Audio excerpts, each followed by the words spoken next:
मैं पेशे से डॉक्टर था और कोई बड़ा स्तर का क्लिनिक नहीं चला रहा था। मेरा क्लिनिक एक गली मोहल्ले में ही था। आज थोड़ी देर हो गई थी, वरना मैं रात 12 बजे तक घर लौट जाता, लेकिन आज 1 बज चुके थे। मुझे इतनी देर तक बाहर रहना बिल्कुल पसंद नहीं था। मैंने जल्दी जल्दी बाकी मरीजों को देखा और उठ गया। क्लिनिक बंद करके जैसे ही बाहर निकलने लगा तो सामने एक बेहद खूबसूरत लड़की खड़ी थी। मैं वैसे तो डॉक्टर था, लेकिन लड़कियों के मामले में तुरंत ही पिघल जाता था। महिलाएं मुझे बहुत आकर्षित करती थी। मैं खुद भी देखने में काफी आकर्षक था। मेरी उम्र ज्यादा नहीं थी और लड़कियां जल्दी ही मेरी ओर आकर्षित हो जाती थी। लेकिन आज मेरा दिल डूबता हुआ महसूस हो रहा था, क्योंकि वह लड़की देखने में बेहद खूबसूरत थी। वह अचानक मेरे पास आई और चारों तरफ नजरें घुमाने के बाद बोलने लगी, डॉक्टर साहब, मुझे आपसे एक जरूरी बात करनी है। मैंने उसकी तरफ देखा और सिर हिलाते हुए कहा, जी बोलिए, आपको क्या बात करनी है। मैं बहुत अदब से बात कर रहा था, क्योंकि मैं उसके साथ कुछ समय बिताना चाहता था। अब मेरा दिल भी उसे देखकर बेचैन होने लगा था। मुझे लग रहा था जैसे मैं खुद पर काबू नहीं रख पा रहा था। वह लड़की कहने लगी, डॉक्टर साहब, मैं कोई आम बात नहीं करने वाली हूँ। ये मेरी इज्जत से जुड़ा मामला है। मैंने उसे भरोसा दिलाया, आपकी इज्जत पर कोई आंच नहीं आएगी और ना ही ये बात कहीं बाहर जाएगी। आप निश्चित होकर अपना मसला बताइए। रात के 1 बज चुके थे। मैं घर जाना चाहता था, लेकिन ना जाने ऐसी कौन सी ताकत थी जो मुझे वहीं रोके हुए थी। वह लड़की और करीब आई और राजदारी भरे अंदाज में कहने लगी, डॉक्टर साहब, मैं जानती हूँ कि आप बहुत अच्छे इंसान हैं। मैंने आपके बारे में बहुत अच्छी बातें सुनी हैं। आप कई लोगों का मुफ्त में इलाज भी कर देते हैं। मुझे आपसे एक ज़रूरी बात करनी थी। दरअसल मेरी शादी में कुछ ही हफ्ते बाकी हैं, लेकिन मैं अपना कुंवारापन खो चुकी हूँ। मैं जानती हूँ कि ये एक लड़की के लिए बहुत ज़रूरी चीज़ होती है। शादी की पहली रात जब मेरे पति को पता चलेगा कि मैं कुंवारी नहीं हूँ, तो वह अगले ही दिन मुझे तलाक दे देगा। मैं नहीं चाहती कि मुझे तलाक का दाग लेकर जिंदगी गुजारनी पड़े। इसी वजह से मैं आपके पास आई हूँ कि आप कुछ भी करके मेरा कुंवारापन वापस ला दें। मैं भी थोड़ा रंगीला किस्म का इंसान था और वह लड़की पूरी तरह से मुझे अपनी ओर खींच चुकी थी। जब उसने बताया कि वह अपना कुंवारापन खो चुकी है, तो मैं समझ गया था कि यहाँ मेरा काम बन सकता है। अगर मैं उसका कुंवारापन वापस ला दूंगा तो इसके बदले में वह मुझे अपनी नज़दीकियों के कुछ पल तो दे ही सकती है। मेरे दिमाग में बहुत कुछ चल रहा था। मैंने तुरंत उसे यकीन दिलाते हुए कहा, तुम डरो मत और घबराने की कोई ज़रूरत नहीं है। तुम बिल्कुल सही जगह आई हो। मैं तुम्हारा हर हाल में इलाज करूंगा। बस कुछ ही दिनों में तुम्हारा कुंवारापन वापस आ जाएगा और तुम्हारा पति तुम्हें किसी भी हाल में तलाक नहीं देगा। मेरी ये बात सुनकर वह लड़की अचानक बहुत खुश हो गई और फौरन ही मेरे साथ क्लिनिक के अंदर दाखिल हो गई। मेरा दिल जोर जोर से धड़कने लगा। उसकी आवाज़ मेरे कानों में गूंज रही थी। मुझे डर भी लग रहा था कि अगर किसी ने मुझे इस हाल में देख लिया तो मेरी बहुत बदनामी होगी। इस मोहल्ले में मेरी काफ़ी इज्जत थी। लोग मेरे बारे में बहुत अच्छा सोचते थे। मेरा इलाज लोगों को फायदा पहुंचाता था और वो मुझे पसंद करते थे। वह लड़की क्लिनिक के अंदर आकर एक जगह चुपचाप बैठ गई। मुझे हैरानी इस बात की थी कि उसने आने के लिए रात का समय क्यों चुना। वह बेहद खूबसूरत थी, लेकिन उसे यहाँ आने से जरा भी डर नहीं लग रहा था। आखिर वह किस काम के लिए आई थी और उसके साथ कोई भी नहीं था। यही बात मुझे सोचने पर मजबूर कर रही थी। सच ही कहते हैं कि जब एक मर्द और औरत अकेले होते हैं तो उनके बीच तीसरा शैतान होता है, और इस वक्त मुझ पर वह शैतान पूरी तरह हावी हो चुका था। मैं यहाँ मौका गंवाना नहीं चाहता था। मैं उसके पास जाकर बैठ गया और उससे बातचीत करने लगा। मैंने उससे पूछा, तुमने अपना कुंवारापन कैसे खो दिया। वह कहने लगी, शादी से पहले मेरा एक प्रेमी था जिसके साथ मैं बहुत आगे बढ़ चुकी थी। मैंने उसके साथ ताल्लुक भी बना लिए थे, लेकिन जब शादी का वक्त आया तो उस कमीने इंसान ने शादी करने से इनकार कर दिया और उल्टा मुझे चरित्रहीन कहकर छोड़ दिया। और अचानक मेरे लिए बहुत अच्छे रिश्ते आने शुरू हो गए। मुझे समझ ही नहीं आ रहा था कि ये सब मेरे साथ क्या हो रहा है। उन्हीं दिनों मेरे लिए एक बहुत अच्छा रिश्ता आया, जिसे मेरे माता पिता ने बिना किसी हिचकिचाहट के स्वीकार कर लिया और मेरी शादी उस व्यक्ति से तय कर दी। अब मुझे इस बात की चिंता थी कि अगर उसे पता चल गया कि मेरा कुंवारापन पहले ही समाप्त हो चुका है तो वह मुझे तलाक देने में सिर्फ कुछ सेकंड लगाएगा। मैं नहीं चाहती कि मेरी जिंदगी इस तरह बर्बाद हो।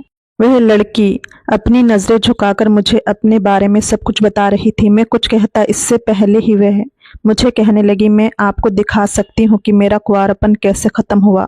मेरी आंखें अचानक चमक उठी क्योंकि मुझे अपना मकसद पूरा होता हुआ नजर आ रहा था। मैंने उसकी कहानी में कोई दिलचस्पी नहीं दिखाई। मैं तो बस अपने मौके की तलाश में था। जैसे ही उस लड़की ने कपड़ा हटाया मेरी जान हलक में आ गई। वह लड़की तो मेरे साथ कुछ और ही करने की योजना बना रही थी। जैसे ही उसने कपड़ा हटाया मैं पूरी तरह बर्बाद हो चुका था। उस लड़की ने मेरे साथ क्या किया मुझे खुद नहीं पता था। मैं तो उसके साथ ताल्लुक बनाना चाहता था, अपने गलत इरादों को पूरा करना चाहता था। लेकिन आज मुझे इन सभी चीजों का जवाब भगवान ने सोच समेत लौटा दिया था। वह लड़की कौन थी ये मुझे समझ नहीं आ रहा था। वह कहाँ से आई थी मैं ये भी नहीं जानता था। उसने मेरी इज्जत को मिट्टी में मिला दिया था। मैं उस लड़की से बदला लेना चाहता था लेकिन मेरे दिल में खुद एक खोट था। कहीं ना कहीं मैं उसके साथ रिश्ता बनाना चाहता था लेकिन अब तक मैंने उसे छुआ तक नहीं था। इसके बावजूद उसने मेरे साथ वह कर दिया था जिसके बाद मैं किसी को कुछ बताने लायक भी नहीं रहा। सालों से जिस इज्जत को मैंने इस मोहल्ले में बनाया था वह सब मिट्टी में मिल गई थी। जिन लोगों के बीच में इज्जतदार समझता जाता था उनके दिलों में अब मेरे लिए बस नफरत ही बची थी। मेरी बदनामी हर जगह फैल चुकी थी और जिन इज्जतदार लोगों के साथ मैं उठता बैठता था उन तक भी यह सारी बातें पहुंच चुकी थी। मेरी इज्जत पूरी तरह खत्म हो चुकी थी और मैं कहीं भी किसी को मुंह दिखाने लायक नहीं बचा था। जैसे ही वह लड़की मेरे करीब आई और कुछ कहने लगी अचानक ही वह जोर जोर से चीखने चिल्लाने लगी। मैं डर के मारे सहम गया और उस दृश्य को आश्चर्य से देखने लगा।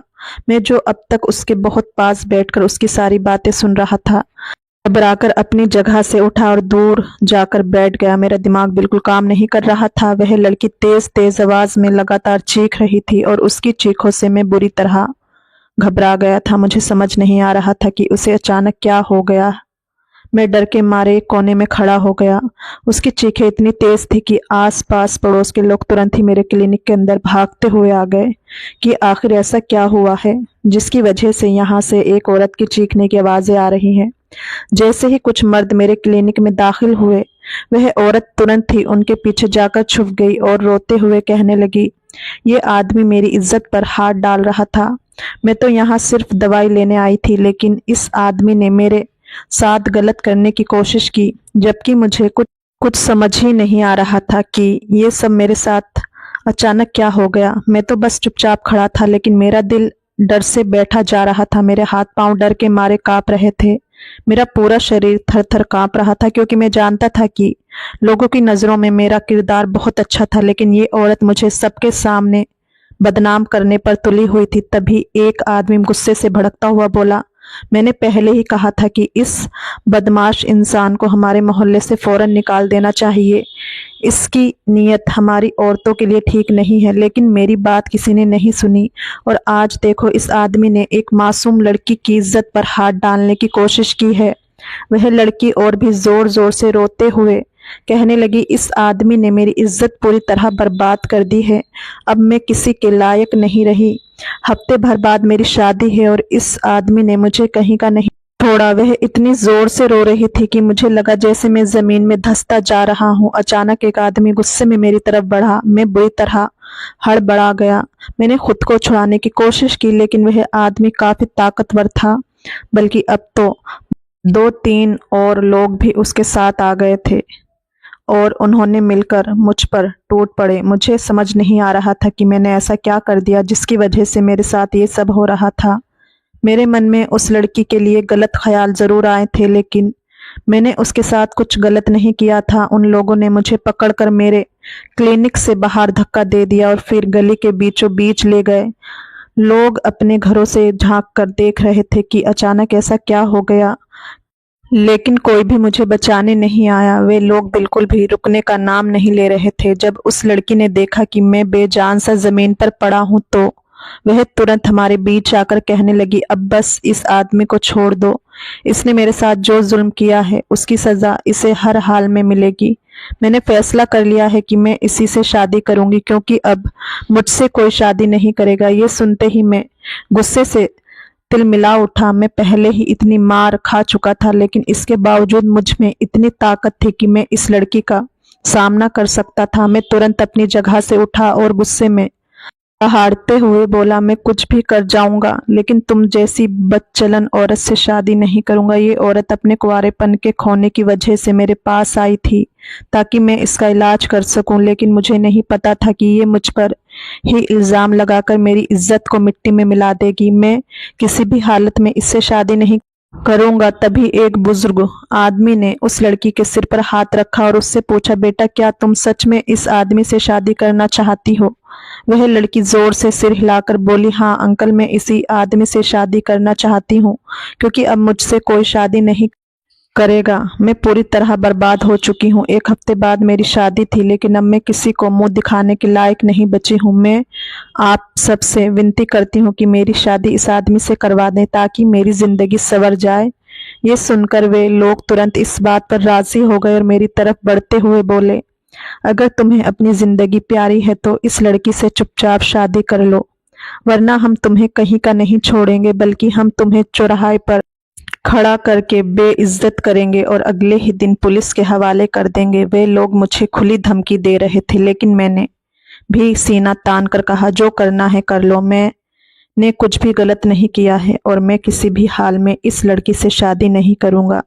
इसने मुझे बर्बाद करने में कोई कसर नहीं छोड़ी है और मुझ पर झूठा इल्जाम लगा रही है, जबकि मैंने कुछ भी नहीं किया।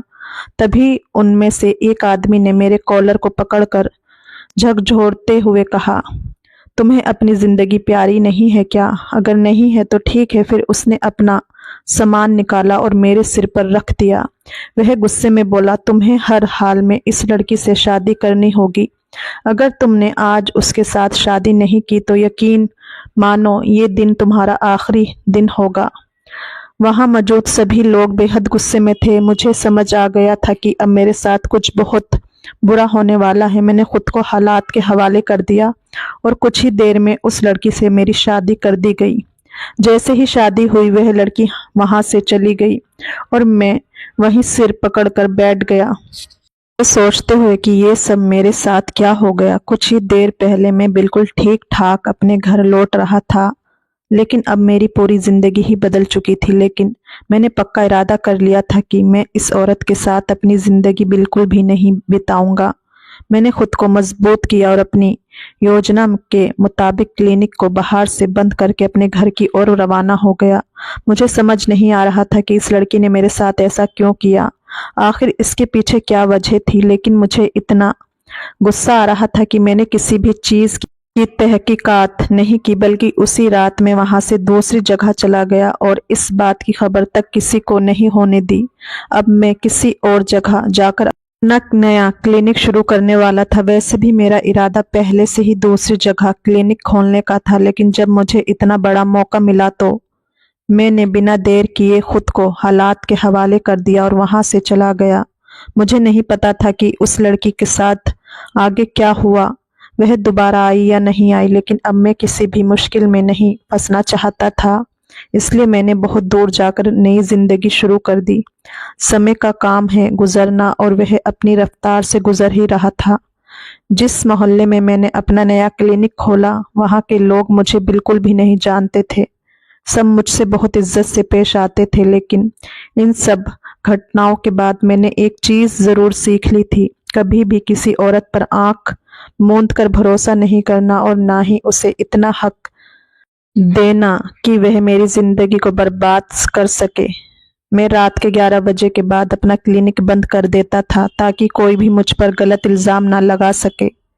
समय बीतता जा रहा था, लेकिन फिर भी मेरी शादी में मौजूद वह लड़की अक्सर मेरे ख्यालों में आ जाती थी।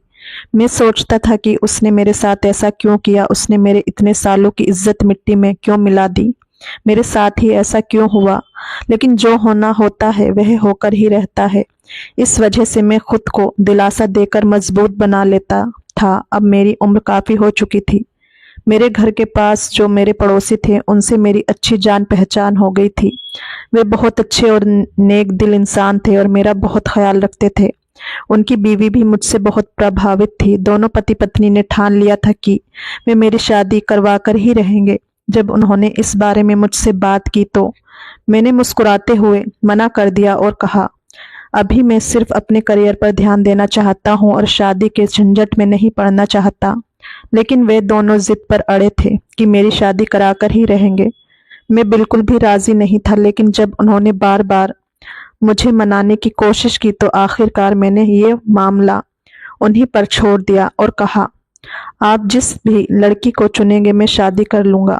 जब मैं इस इलाके में आया था तो मैं बिल्कुल नया था और इन्हीं दोनों पति पत्नी ने मेरा साथ दिया था। इसी वजह से मैं यहाँ टिक पाया था। वह मुझसे बोले, हमारी नज़र में एक लड़की है जो बहुत ही खूबसूरत और हसीन है, लेकिन उसका कोई सहारा नहीं है। बस एक बूढ़ी माँ है और वही लड़की उसके साथ रहती है। अगर तुम चाहो तो हम तुम्हारी मुलाकात उस लड़की से करवा सकते हैं। मैंने दिल ही दिल में सोचा, क्या देखना जब ये लोग कह रहे हैं कि वह लड़की खूबसूरत और अच्छे स्वभाव की है तो जरूर कुछ अच्छे ही होगा, तो शादी करने में कोई हर्ज नहीं। मैंने उन दोनों पति पत्नी को यकीन दिलाया, आप जिस भी लड़की को पसंद करेंगे मुझे वह मंजूर होगी। और फिर देखते ही देखते 1 महीने के अंदर उन दोनों ने मेरी शादी बहुत धूमधाम से करा दी। लेकिन मैंने अब तक उस लड़की का चेहरा नहीं देखा था। जब मैं सुहाग रात के कमरे में पहुंचा और घूंघट उठाया तो मेरी चीख निकल गई। मेरे सामने कोई और नहीं बल्कि वही क्लिनिक वाली लड़की बैठी थी जिसने कुछ साल पहले मेरी जिंदगी पूरी तरह से तबाह कर दी थी। उस लड़की ने मुझे बर्बाद करने में कोई कसर नहीं छोड़ी थी। मैं उससे ऐसे दूर हुआ जैसे अगर मैं उसे छू लूं तो मुझे कोई गंभीर बीमारी हो जाएगी। मेरे इस तरह पीछे हटने से वह लड़की डर गई, क्योंकि उसे पता था कि मैं कौन हूँ। मैं गुस्से से आग बबूला होकर अपनी जगह से खड़ा हुआ और उसे घूरता हुआ तेज आवाज में बोला, मतलब मेरी शादी एक बार फिर तुमसे ही हुई है? तुम्हारी हिम्मत कैसे हुई मेरी सेज सजाने की? वह लड़की डर के मारे कांपने लगी, क्योंकि उसे पता था कि अब उसका बचना नामुमकिन है। मैंने गुस्से में दहाड़ते हुए कहा, पहले मैं मजबूर था और अपनी जान के डर से तुम्हें अपनाना पड़ा था, लेकिन अब मैं बेबस नहीं हूँ। सुबह होते ही मैं तुम्हें तलाक दूंगा और अपनी जिंदगी से निकाल बाहर करूंगा। मैं तुम्हारी जैसी बदचलन औरत के साथ अपनी जिंदगी नहीं बर्बाद कर सकता। मैं ये कहकर जैसे ही कमरे से बाहर जाने लगा तो उसने मेरे पैर पकड़ लिए। वह मुझसे माफी मांगते हुए कहने लगी, मुझे माफ कर दो और मेरा यकीन करो, मैंने जो तुम पर झूठा इल्जाम लगाया था वह पूरी तरह साफ कर दिया है। यकीन मानो, तुम्हारे जाते ही मैं खुद भी अपने ज़मीर के घटकरे में खड़ी हो गई थी और मुझे बहुत अजीब महसूस हो रहा था। जब तुमने ये मोहल्ला छोड़ दिया तो मैंने तुरंत सबके सामने जाकर सच्चाई बता दी थी कि मैं वहाँ सिर्फ अपने इलाज के बहाने आई थी और मैंने तुम्हें बदनाम कर दिया था। लेकिन यकीन मानो, मैंने ये सब सिर्फ पैसों के लिए किया था। मुझे अपने कानों पर यकीन नहीं हो रहा था कि वह लड़की क्या कह रही है। मैंने फिर से पूछा, मुझे समझ नहीं आ रहा, मुझे बदनाम करके तुम्हें क्या मिला? वह कहने लगी, मैं अपनी बूढ़ी माँ के साथ अपने घर में रहती हूँ। एक दिन मैं बैठी थी कि एक आदमी मेरे पास आया और मुझे एक ऑफर दिया। उसने कहा कि अगर मैं तुम्हें बदनाम कर दूं तो वह मुझे बहुत बड़ी रकम देगा। मैंने तुरंत पूछा, वह आदमी कौन था जो तुम्हारे पास आया था? वह कहने लगी, उसका नाम दीपेंद्र था। फिर उसने बताया कि दीपेंद्र ने कहा था कि तुम्हारी उससे कोई दुश्मनी है, जिस वजह से वह तुम्हें सबके सामने बदनाम करना चाहता है। मैं चुप हो गया और सोचने लगा कि आखिर ये दीपेंद्र कौन है जो मेरी जिंदगी बर्बाद करना चाहता है। अचानक मेरे दिमाग में एक परछाई आई। दीपेंद्र मेरा चाचा का बेटा था, लेकिन हमेशा मुझसे कमतर महसूस करने की वजह से वह मुझसे बहुत ज्यादा जलता था और मुझे यकीन नहीं हो रहा था कि एक ही परिवार का होते हुए भी वह मेरे साथ इतनी घिनौनी हरकत कर सकता है। वह लड़की आगे कहने लगी, मैं ये काम तो कर चुकी थी, लेकिन उसके बाद मुझे ऐसा लग रहा था जैसे मैं जमीन में धंसती जा रही हूँ। तुम्हारे जाने के बाद मैंने मोहल्ले वालों के सामने जाकर अपनी पूरी सच्चाई उन्हें बता दी थी। जब उन लोगों को ये सब पता चला तो उन्होंने मुझे और मेरी माँ को बहुत गालियां दी और हमें वहां से निकाल दिया। मैंने तुम्हें बहुत ढूंढा लेकिन तुम कहीं भी नहीं मिले। मुझे माफ कर दो, मैं अपने किए की सजा भुगत चुकी हूँ। मुझे ये नहीं करना चाहिए था और अब मुझे अपनी गलती का पूरा एहसास हो गया है। मैं अजीब सी उलझन में था कि आखिर मैं इसका क्या जवाब दूं। वह आगे कहने लगी, अगर तुम मुझे तलाक दे दोगे तो मेरी बूढ़ी माँ ये सदमा बर्दाश्त नहीं कर पाएगी और मर जाएगी। तुम मुझे तलाक मत दो, मैं चुपचाप तुम्हारे घर में रहकर तुम्हारी सेवा कर लूंगी, लेकिन ईश्वर के लिए मुझे अपनी जिंदगी से अलग मत करो। मुझे समझ नहीं आ रहा था कि मैं क्या करूं। मैं चुपचाप उसकी बातें सुनता रहा और वहां से बाहर चला गया। समय बीतता जा रहा था और वह लड़की धीरे धीरे मेरे घर में अपनी जगह बनाती जा रही थी, लेकिन मुझे उससे कोई मतलब नहीं था। जब भी वह मेरे करीब आने की कोशिश करती मैं उसे डांट कर दूर कर देता, लेकिन आखिर में भी एक मर्द ही था ना, और कब तक अपनी बीवी से दूर रह सकता था। वह लड़की खूबसूरत होने के साथ साथ नेक सीरत भी थी। उसने कुछ ही दिनों में अपने अस्तित्व से मेरे सोने घर को महका दिया था और धीरे धीरे मुझे अपनी ओर आकर्षित कर लिया था। अपनी नेक दिली और अच्छे स्वभाव की वजह से उसने मेरे घर को कुछ ही दिनों में जन्नत बना दिया था। मैं अपना अतीत भूलकर अपने आज की ओर बढ़ गया। दोस्तों, क्या मैंने उस लड़की को अपनाकर सही किया या फिर मुझे उसे तलाक दे देना चाहिए था? अपनी राय कमेंट बॉक्स में ज़रूर साझा करें। अगर आपको ये कहानी पसंद आई हो तो इसे लाइक करें और अपने दोस्तों के साथ शेयर भी करें। ऐसे ही नई दिलचस्प कहानियों के लिए हमारे चैनल को सब्सक्राइब